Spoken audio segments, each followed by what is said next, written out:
participa apenas do culto da Nova Semente e nunca deu espaço para nada mais acontecer na sua vida, na sua jornada em termos de profundidade, da experiência de comunidade, esse é o primeiro passo. O pequeno grupo é um passo importante e quem tem participado tem dito frases como do tipo: tem mudado minha vida, tem me ajudado muito. Então convoco você aí a se envolver, porque vai ser muito bom ter você nessas casas. Muito bem, eu tenho alguns minutos ali que vão com certeza tirar alguns de mim, podem tirar à vontade. Muito bem, já tiraram. Eu vou ter alguns minutos para a gente estudar um texto que é sobre o profeta Joel. Nós estamos hoje no segundo encontro da série chamada Assim Diz o Senhor, que estuda os profetas e as falas dos profetas para hoje, para o tempo de hoje, como que ela se aplica na nossa vida hoje.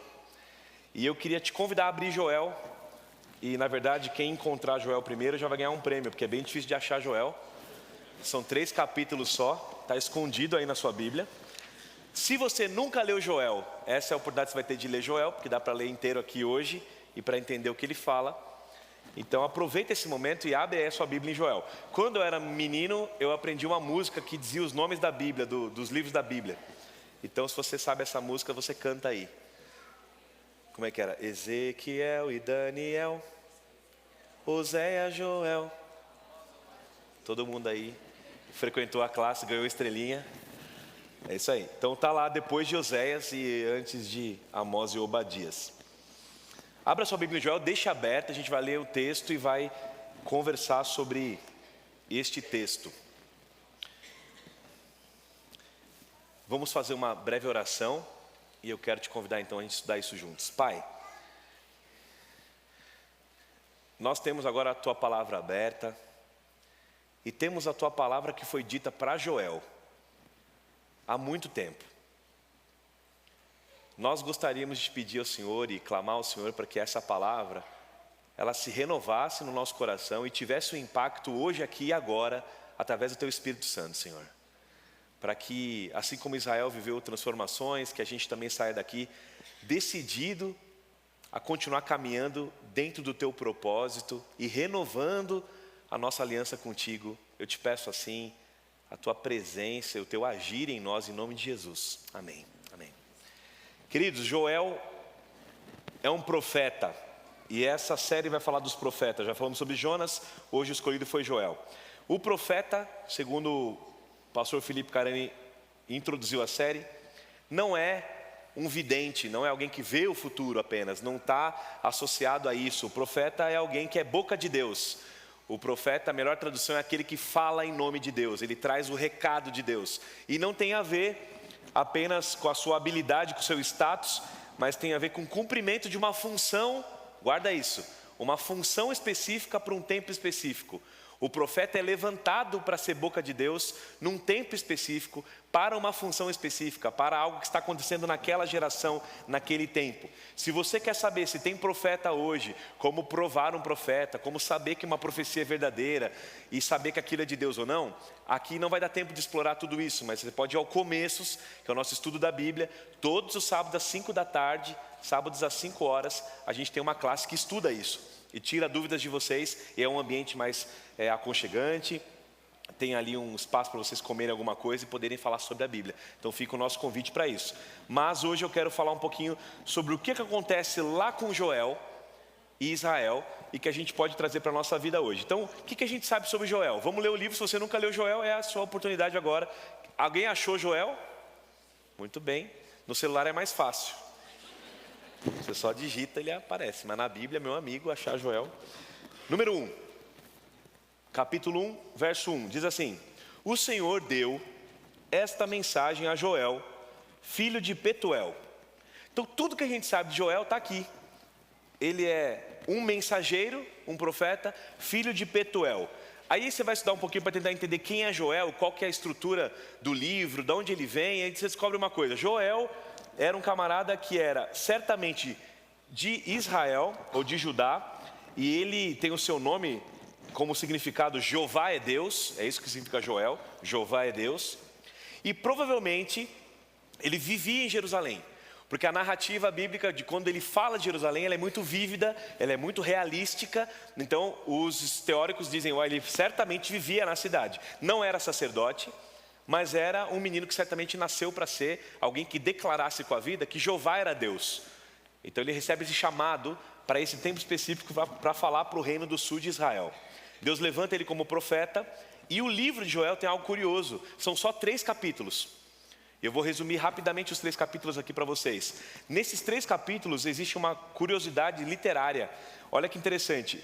O livro é considerado uma obra literária de muita riqueza, porque Joel descreve com muita destreza as cenas que ele vê do juízo, de devastação, e o clamor que ele fala para o povo ter de arrependimento é descrito de uma maneira muito colorida, muito bonita. Ele diz assim, olha, um teórico que eu li, chamado William Barclay, se existe na Bíblia um livro que é uma obra-prima de arte literária, é o livro de Joel.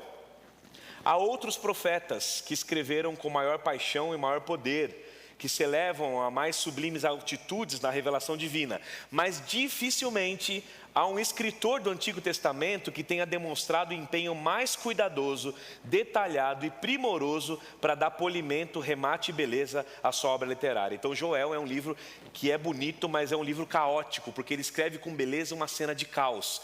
Teve até alguém que disse assim, ele podia ser escritor de contos de terror, de caos, de calamidade, porque ele escreve com detalhes assim que são assustadores para o povo daquela época. A data é difícil de dizer, de quando ele é escrito, mas provavelmente ele era contemporâneo de Oséias e de Amós. Enquanto Oséias e Amós falavam para Israel, o Joel falava para Judá na mesma época. Deixa eu fazer um resumo do livro. Pastor, eu nunca li Joel, não lembro de Joel. Sei que ele é um profeta menor comparado aos grandes profetas de livros grandes, Isaías, Jeremias, Ezequiel. Ele é um profeta menor, a sua carta é menor. O que acontece lá? Um resumo rápido. Se você lê Joel com calma, e eu espero que você leia hoje à tarde, começa já com uma cena, Joel dizendo assim, olha, ouçam isso, líderes do povo, verso 2, ouçam todos que habitam na terra em toda a sua história. Já ocorreu algo semelhante na história disso? Contem a seus filhos, contem a eles de geração em geração, porque depois que os gafanhotos cortadores devoraram as colheitas, os gafanhotos migradores comeram o que restava, então vieram gafanhotos saltadores, depois gafanhotos destruidores. Ele já começa a contar de uma infestação de gafanhoto, de uma destruição em Israel, de uma crise econômica. O Joel está descrevendo um cenário de crise econômica, porque quando se mexia na agricultura de Israel, que tinha a sua base econômica sólida na agricultura, estava se mexendo com todo o sistema social. Quando havia um caos na agricultura, havia um caos também na área social, gente ficava sem comida, havia fome sobre a terra. E quando há um caos na agricultura e uma praga como essa de gafanhotos, existe também um caos na religião, porque o próprio templo recebia mantimento da onde era ofertado ali, as ofertas cereais eram levadas para o templo, e quando para de levar cereal para o templo, oferta para o templo também não funciona, até o culto estava comprometido. Joel está descrevendo um cenário social de caos, e no meio desse cenário, que ele vai descrevendo, parece que ele tem um prenúncio de que isso também aconteceria de uma larga escala, de uma forma muito maior, o que ele vai chamar de dia do juízo.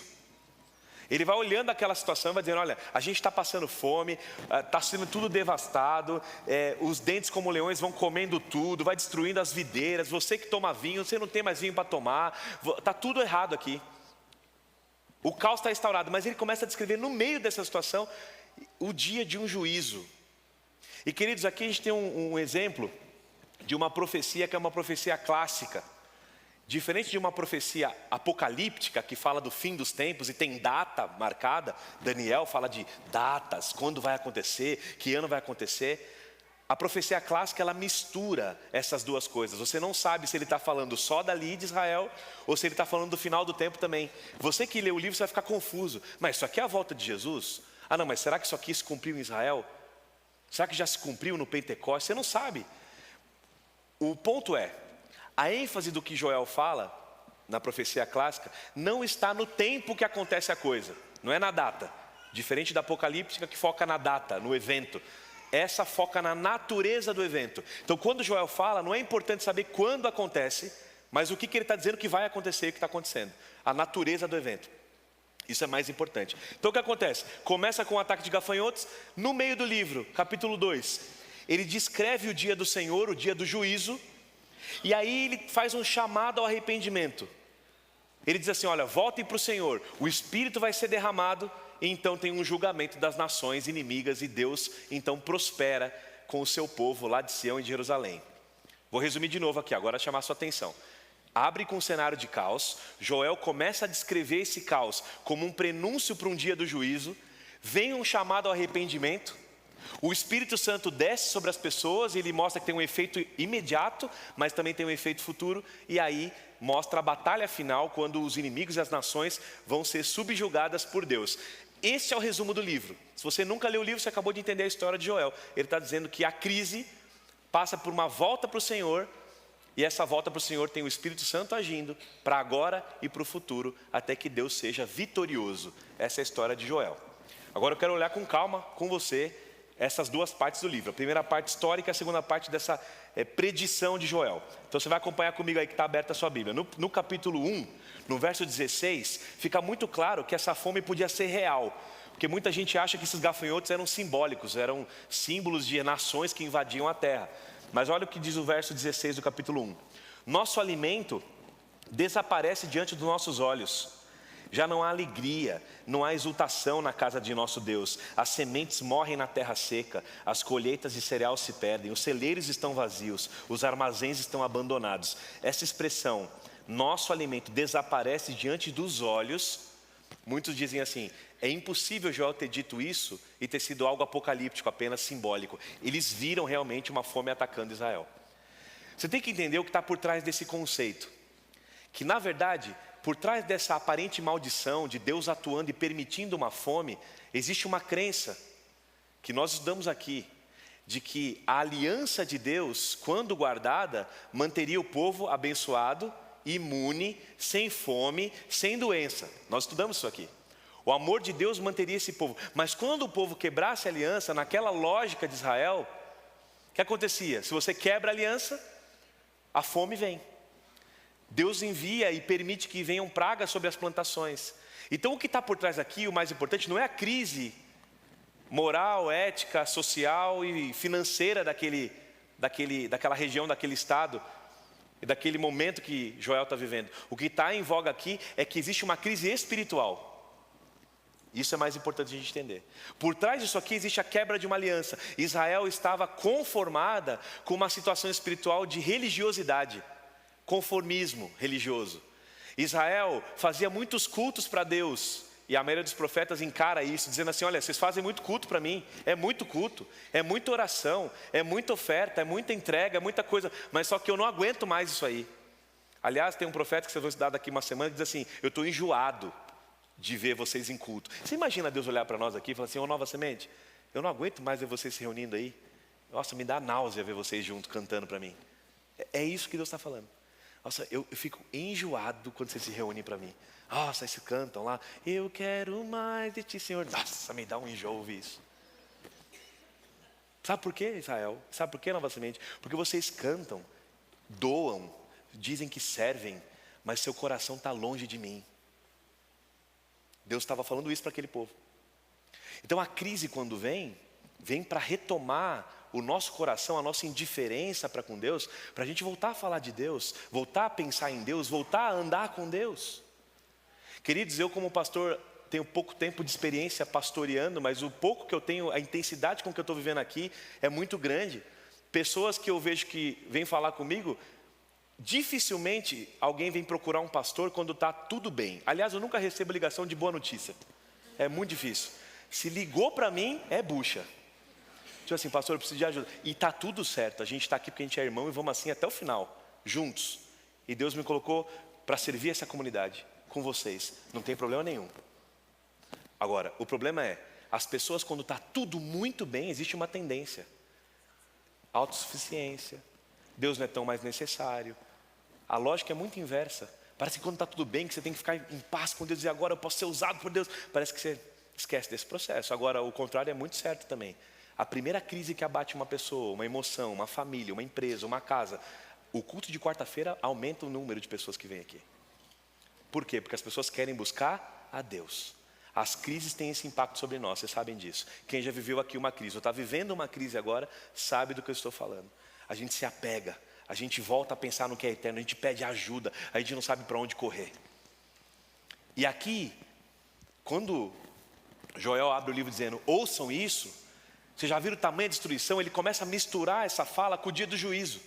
E ele está dizendo assim, olha, vocês não têm ideia do que isso aqui é só um prenúncio do que vai acontecer no dia do juízo. Se vocês não abandonarem esse formalismo, se vocês não abandonarem essa prática religiosa de vocês que é vazia, Deus vai destruir tudo, na verdade. Aliás, ele faz uma pergunta. No capítulo 2, verso 11, ele diz assim, o Senhor está à frente do seu exército, como um grito, Ele o comanda. Seu exército é poderoso, Ele segue as suas ordens. E Ele pergunta assim, o dia do Senhor é espantoso e terrível. Quem poderá sobreviver? É assim que termina a primeira sessão. Quem poderá sobreviver a essa devastação? Lembra que ele mistura o impacto daquilo com o futuro. Quem poderá sobreviver? E aí, ele tem uma resposta, um chamado ao arrependimento. Leia comigo, por gentileza, o verso 12. Diz assim, capítulo 2, verso 12. Capítulo 2, verso 12. Por isso o Senhor diz, voltem para mim de todo o coração. Venham a mim com jejum, com choro e com lamento. Não rasguem as roupas em sinal de tristeza, rasguem o coração. Voltem para o Senhor seu Deus, pois Ele é misericordioso e compassivo, lento para irar e cheio de amor. Ele está sempre pronto a voltar atrás e não castigar. Aí ele começa a descrever o que acontece quando o povo decide rasgar o coração.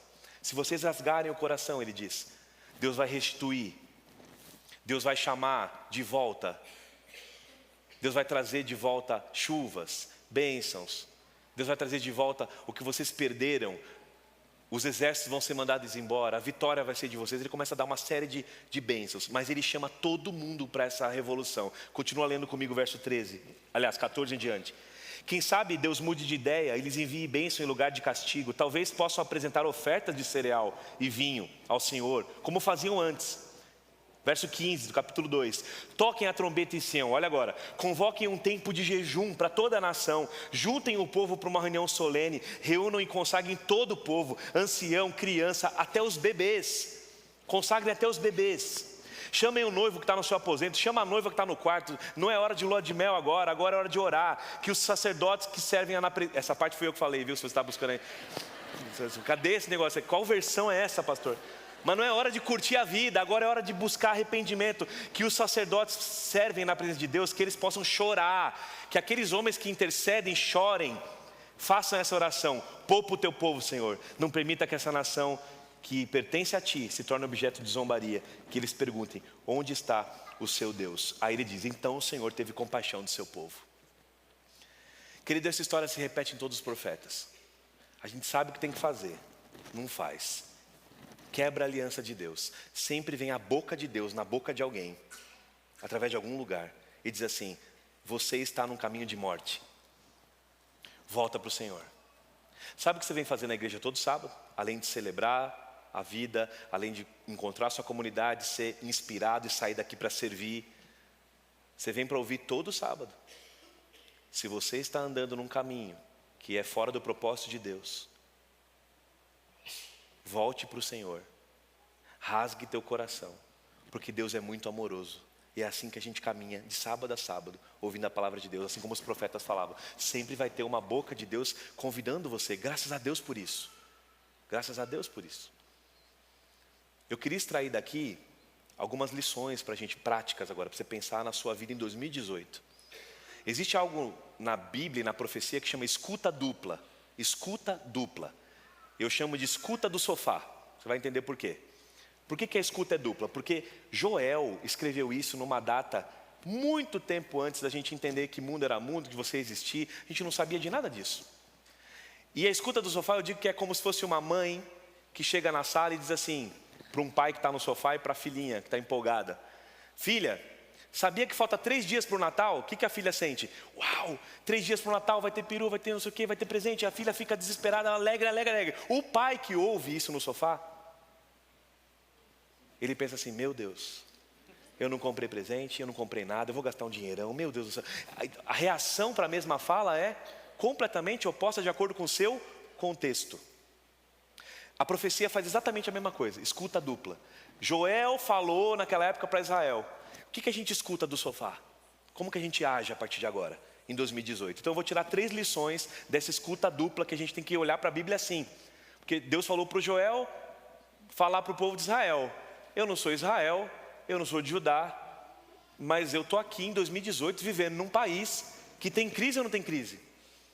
Tem crise. Tem crise moral, ética, política. E eu não vou entrar nesse assunto, senão vão me excluir da rede social de vocês. A galera está assim agora, cuidado. Postou demais, a gente tira você da rede social. É muito legal. Não sei se é legal, mas estão fazendo isso.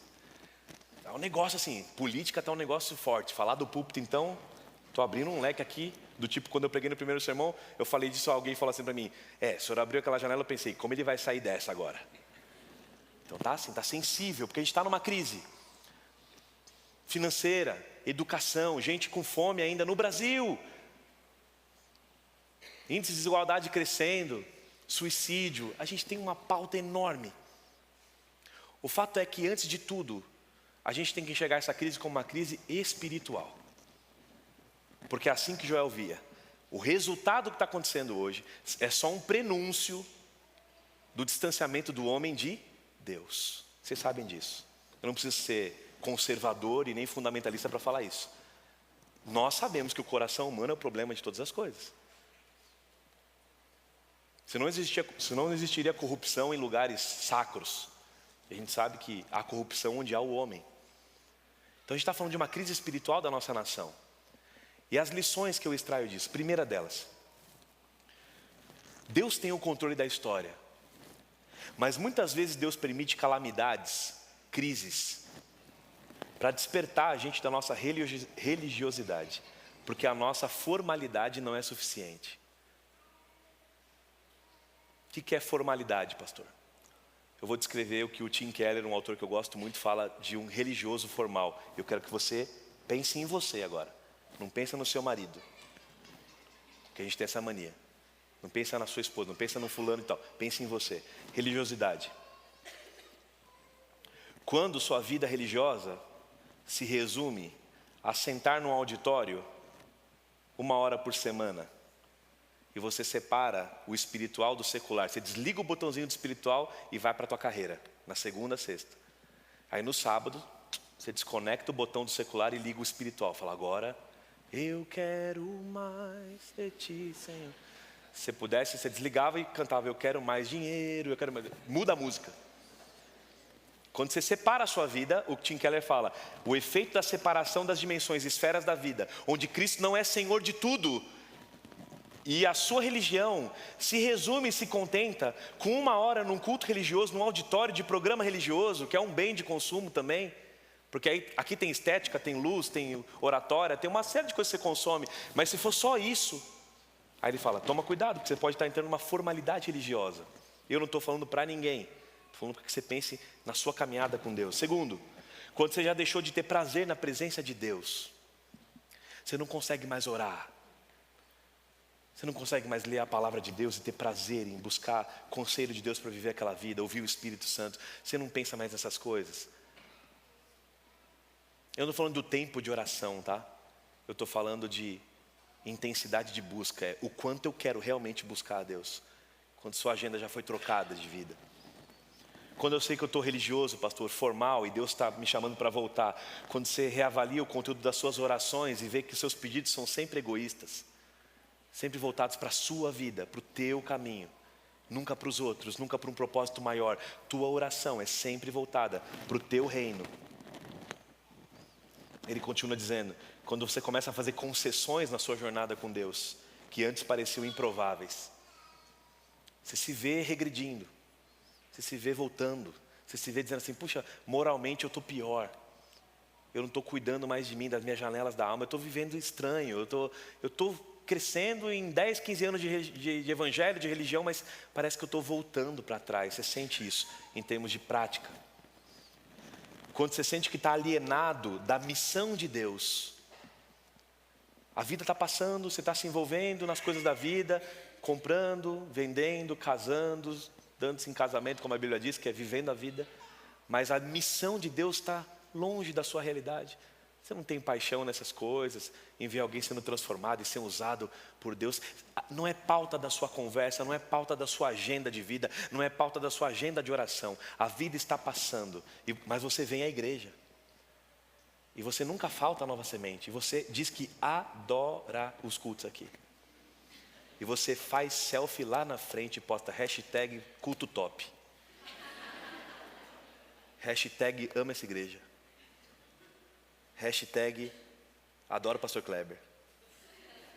Hashtag adoro esse louvor. Hashtag essa música mexe comigo. Você vive de hashtag em hashtag. Só que Deus está falando assim,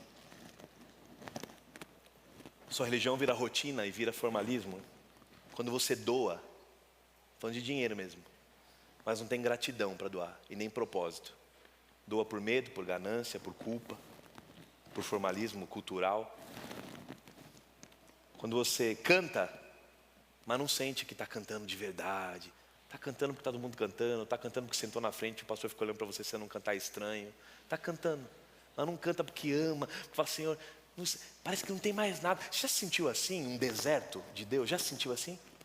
Não sai nada, parece que não sente nada. Eu já me senti assim tantas vezes, querido. Quando você ouve, mas não faz compromissos de consciência. Quando você ora, mas não ora para buscar de verdade. Ora porque estão orando, ora porque pediram para orar, mas não ora para encontrar Deus de verdade. Enquanto não encontrar, não para de buscar. Deus usa as calamidades e as crises na nossa vida, no nosso país, para retomar a gente para um propósito maior, para a gente estar perto de Deus, perto dEle. E eu falei de manhã e vou repetir, se tem alguém aqui, hoje, nesse momento aqui, que está vivendo uma crise, seja espiritual, seja emocional, na relação familiar, é duro dizer o que eu vou dizer, mas talvez Deus esteja dizendo assim, olha, foi a única forma que eu encontrei de permitir isso, para que você olhasse para mim, para que você voltasse a viver o caminho que eu tenho para você. Ninguém entra na igreja e faz pedido para ter crise, gente. Ninguém entra aqui para dizer, Senhor, derrama sobre mim todas as crises da semana, que eu quero resolver problema. Ninguém pede na hora que de oração tempestade, mas às vezes Deus tem que usar calamidades que acontecem para a gente voltar ao Senhor. E aí o segundo ponto diz assim, segunda lição, nós precisamos aprender a não rasgar roupa, né? Que era um símbolo de arrependimento, mas a rasgar o coração. Eu vou reler o texto, Joel 2, 11 a 13. É por isso que o Senhor diz, voltem-se para mim, enquanto ainda tem tempo. Entreguem a mim todo o seu coração, venham chorando, jejuando, lamentando. O arrependimento deve rasgar seu coração e não apenas a sua veste. Volte para o Senhor, seu Deus, pois Ele tem muito amor e misericórdia. Ele demora para perder a paciência. Ele é cheio de amor, Ele não tem qualquer desejo de punir vocês. Volte para o Senhor, Ele vai dizer. Volta para Deus. Sabe que o maior problema da religião, muitas vezes, é a própria religião, que ensina a gente a viver um automático, um piloto automático, um procedimento padrão. A gente aprende até como vai orar e como vai falar. E eu sempre termino a oração igual, eu sempre falo igual, eu sempre peço igual. A gente é feito de símbolos, de rituais, a gente é assim, ser humano é assim. Mas a gente nunca abre o coração, nunca rasga o coração. Nunca pede perdão dando nome no pecado, nunca pede para ser liberto de verdade daquilo que te atormenta faz anos. A gente não rasga o coração. E quanto tempo você não chora na presença de Deus? Eu não estou falando que chorar é símbolo de nada, mas que você se entregue e fala assim, Senhor, eu quero gastar um tempo contigo, eu quero andar contigo, eu quero parar de ser alguém formal, eu quero ouvir tua voz dizendo, volta para mim, eu quero voltar para o Senhor. Eu não sei se você está aqui hoje distante dessa busca, mas toda vez que a gente abre a palavra de Deus, a boca de Deus fala de alguma forma, usando gente estranha e imperfeita como eu aqui, como muita gente que fala. Mas assim, cara, volta para mim. Rasga teu coração. Pastor tem muita dificuldade de ser tocado por sermão, por mensagem. Gente que é muito crítica tem vontade, já falamos sobre isso eu e você. Gente que é muito, fica assim, ouve, mas quer saber o que está por trás. Sabe que nem médico quando olha para cirurgia, é cirurgião, você está olhando, aí abre o negócio, você quase morre desmaiando quando vê a cena. A pessoa fala, não, isso aqui é tranquilo, é só costurar aqui, tranquilo. Como assim? É porque ele vê sempre, né? Perde aquela perde o feeling da violência, o policial que vê a violência todo dia. A gente, pastor, assim, religioso, perde um pouco do feeling dessa questão do espiritual. E para eu ser tocado, e eu falo assim, puxa, Deus falou que me parece que demora, porque eu já ouço o sermão com uma matriz atrás, tem uma estrutura. Quando alguém está pregando, eu falo, essa introdução eu não faria. Esse ponto ele foi, não sei se... Você já ouve, vocês são assim também. Chega no almoço, vão fazer análise do sermão do pastor Tonás. A gente fica, será que hoje ele foi usado por Deus? Não sei, não senti nada. Não tem isso aí? Tem isso. A gente vive assim, para mim é difícil. Essa semana eu estava num evento sobre discipulado. E uma pastora americana, eu amo pastora, mulher quando fala é incrível. Elas têm uma sensibilidade, um negócio no coração. Eu admiro muito essa mulher e ela foi falar sobre como Deus quer usar a nossa vida e como o medo atrapalha. E ela começou a falar e o tradutor que traduzia ela se emocionou numa hora. E aí, querido, eu estava sentado lá no meio de 2.000 pastores. E aí essa mulher falando, aquele tradutor engasgou. Quando ele engasgou o auditório inteiro. Todo mundo ficou assim meio tocado. E ela começou a falar assim, a gente tem medo de voltar para o Senhor. A gente tem medo de rasgar o coração. Eu estou aplicando na minha mensagem. Porque a gente sabe que Deus tem um plano para a gente que pode ser que exija que a gente morra para nós mesmos. Pode ser que você tenha que mudar de rota. Se você se jogar na mão de Deus, no oceano que é esse amor, talvez você tenha que mudar de rota. Ela diz assim, tem medo de morrer, medo de não ser aceito, medo de não ser amado. A gente tem muito medo de não ser aprovado por público, de não ter dinheiro, de faltar, de não ser, de não manter nosso status. A gente tem muito medo. E ela começou a falar assim, mas o perfeito amor lança fora o medo. E Ele é o perfeito amor. E você volta para Ele. Você que é pastor e a gente ali ouvindo, e você imagina como eu estava já. Aí vem uma música que eu amo ouvir cantar, o Leonardo Gonçalves regravou.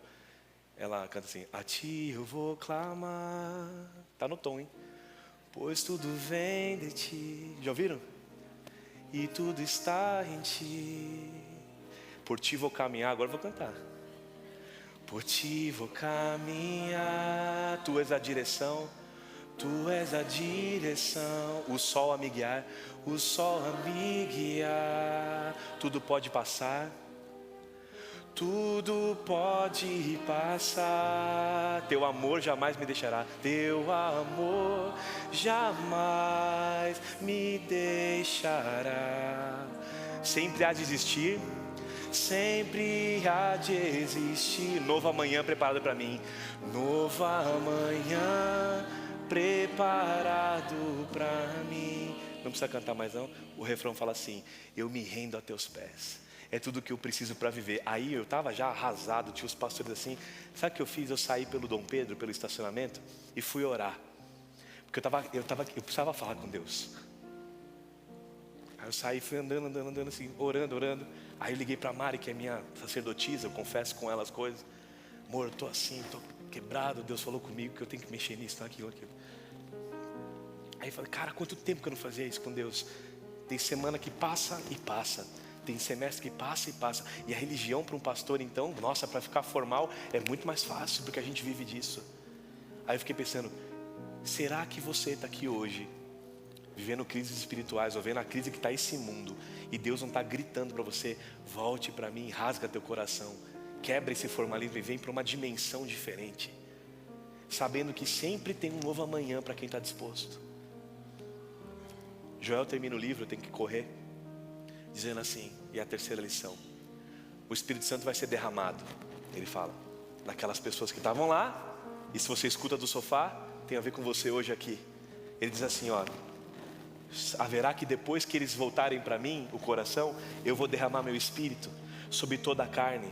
E vossos filhos e filhas vão profetizar, e vossos velhos vão ter sonhos, os jovens vão ter visões, e também sobre escravo, escrava, servo, serva. Naquele dia eu vou derramar meu Espírito sobre toda a carne. Vou mostrar prodígios no céu, na terra, e há de ser que todo aquele que invocar o nome do Senhor vai ser salvo, porque no monte Sião e em Jerusalém haverá livramento, assim como disse o Senhor, e entre os sobreviventes, aqueles que o Senhor chamar. A Bíblia diz, quando você volta para Deus, Ele diz, aquele que rasga o coração e tem dimensão de voltar para o plano de Deus, Ele derrama o Espírito Santo e vem paz junto com isso. Mas só que não vem paz apenas, vem paz e propósito. Paz e propósito. Sabe por quê, querido? Porque muito mais do que bênção que Deus quer derramar sobre você, Deus quer derramar o Espírito Santo. Mais do que bênção que a gente possa pedir. A gente não precisa saber mais de Deus, mais séries, mais conteúdo. A gente precisa praticar o pouco que a gente já sabe. E aí meu convite é o mesmo de Joel. Depois de alguns milhares de anos, a história está caminhando para o fim, vocês sabem disso. Não tem estrutura ideológica que vai responder à questão do coração humano. Não é a direita e nem a esquerda que vai resolver o problema do coração humano. O que vai resolver o problema do coração humano é você rasgar esse coração e receber o Espírito Santo de Deus dia após dia para poder caminhar com Ele. A história está indo para o final, querido, e eu diria que Joel tem muita razão quando ele diz: o dia do Senhor se aproxima. E se o dia do Senhor se aproxima, eu vou fazer o mesmo apelo para você aqui. E imperfeito como eu sou, assim como você, alguém que está buscando uma experiência com Deus, que possa ser boca de Deus agora. Volte para o Senhor enquanto é tempo. Rasga teu coração. Não tem aparência de piedade. Rasga o coração e volta, porque Deus é misericordioso, tem muito amor, é tardio em ficar irado e não tem interesse nenhum em punir ninguém. Ele quer restaurar a nossa vida. E eu estou falando para a gente aqui que talvez faça tempo que não aceite um chamado para voltar a rasgar o coração. Talvez seja um sábado de renovação espiritual para alguns de vocês de maneira muito intensa. Eu preguei de manhã e valeu a pena já ter estado aqui e ter feito essa mensagem, porque um jovem veio falar comigo. Ele voltou e falou assim: ó, pastor, fazia 5 meses que eu não pisava na igreja, já foi um grande líder da igreja. Fazia 5 meses que eu estava longe de Deus, e por acaso eu vim aqui hoje. E enquanto você falava, eu via como Deus falando para mim: volta para mim que é tempo, rasga teu coração para mim, só se preocupe em descansar em mim, porque o meu trabalho em você vai ser completo quando você aprender a descansar em mim. Aí eu já agradeci a Deus, chorei com Ele, orei com Ele, falei: já valeu a pena. Mas eu sei que Deus tem gente aqui hoje, corações que Ele está buscando hoje para serem rasgados, porque tem que sair do formalismo, da aparente religião que a gente está vivendo, para Deus derramar o Espírito Santo e a gente poder se preparar para aquele grande encontro que a gente sempre prega aqui, né? Um dia em que a glória de Deus vai encher a terra de maneira plena, e aqueles de coração rasgado que recebem o Espírito Santo todos os dias vão dizer: a gente está pronto, Senhor, para esse encontro. A gente vai cantar uma oração que diz: eu quero ser um vaso de honra moldado pelo Senhor. Aí tem uma parte no refrão que fala assim: reaviva-me, inspira a minha vida, restaura-me para fazer teu querer, me aprofunda com teu poder e com a tua graça para eu honrar o teu nome, Senhor. Canta como faz tempo que você não canta. Canta em oração: Senhor, reaviva-me, e faz desse encontro com a palavra de hoje uma resposta de amor, dizendo: Senhor, me ensina a rasgar o meu coração e me dá teu Espírito mais uma vez nesse lugar. Vamos cantar isso nesse Espírito juntos.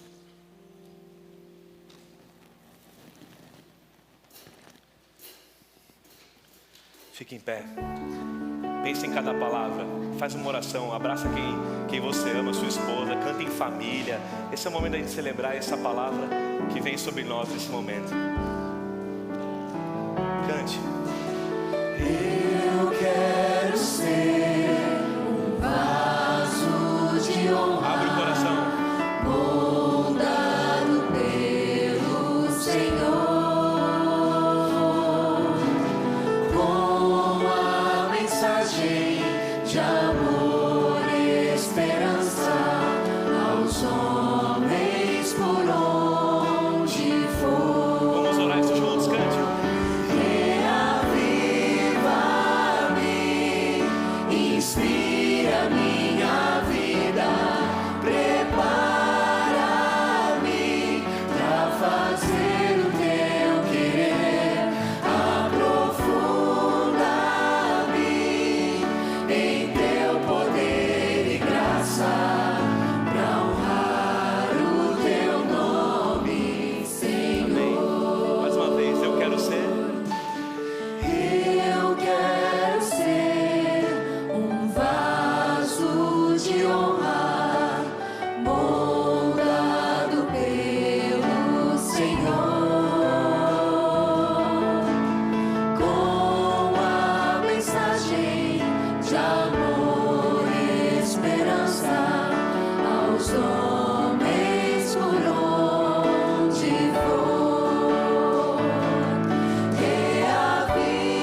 termina dizendo que as nações vão se prostrar perante Deus e que esse povo que tem o coração rasgado e que recebe o Espírito Santo, esse povo está preparado para esse encontro. Eu digo que o caminho do justo não é o caminho de quem nunca erra, é o caminho de quem sempre está disposto a se arrepender. Então hoje que seja um sábado de renovação do seu compromisso com a sua família, com Deus. E aquele que precisa rasgar o coração, talvez você sinta o que eu senti na quinta-feira. Tenha que caminhar um pouco sozinho, falar com Deus, sozinho, abrir o coração, sem pressa. Abrir a palavra sem pressa. Deixar Deus ministrar o seu coração, falar contigo, revelar onde Ele pode levar a luz ali dentro. Para que você possa aprender que esse Deus é misericordioso e cheio de amor. É o Deus do novo amanhã. Sempre vai existir um novo amanhã. Volte-se para mim, enquanto há tempo. Entregue a mim todo o seu coração. Venham chorando, jejuando e lamentando. O arrependimento vai rasgar não só a roupa de vocês, mas deve rasgar o coração. Então se voltem para o Senhor seu Deus, pois Ele tem muito amor, tem muita misericórdia. Ele demora para perder a paciência. Ele é cheio de amor. Ele não tem qualquer desejo de julgar e punir você. Pai, é na presença do Espírito Santo e com gratidão pela palavra que Joel levou para aquele povo e hoje ela ecoa em nosso coração, que a gente quer te pedir, tem misericórdia de nós, Senhor. Que o nosso coração seja um coração como foi o de Davi, que pedia sempre um novo coração, pois sabia que enquanto ele rasgasse o coração, existiria misericórdia, novo amanhã, segunda chance. O Senhor é especialista nisso, especialista em reconstruir a história. O Senhor é especialista em usar a crise para a gente aprender a ser gente parecida com Cristo. O Senhor é especialista em convidar a gente com amor. O Senhor é especialista em olhar para nós e saber o que a gente pode ser. Então, pelo teu poder, eu te peço que, se existem corações aqui nesse lugar que há tempos não sentem a tua presença, que há tempos já não se sentem chamados por ti para uma obra maior do que a própria vida, que hoje seja um dia onde o teu Espírito Santo seja derramado sobre nós, Senhor, mais uma vez, trazendo propósito e trazendo paz para o nosso coração, para a gente aprender a viver isso de uma maneira amorosa, leve, porque teu jugo é suave, teu fardo é leve, e a gente encontra descanso da alma em ti. Então, Cristo Jesus, que o Senhor possa,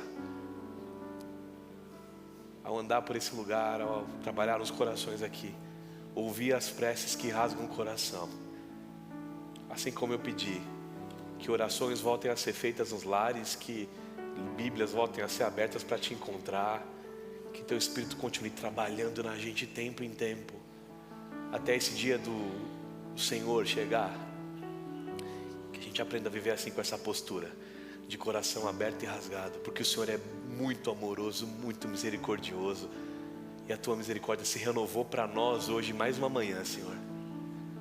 Leva essas famílias de volta para casa, que celebrem o teu perdão e a tua paz, em nome de Jesus. Amém, Senhor.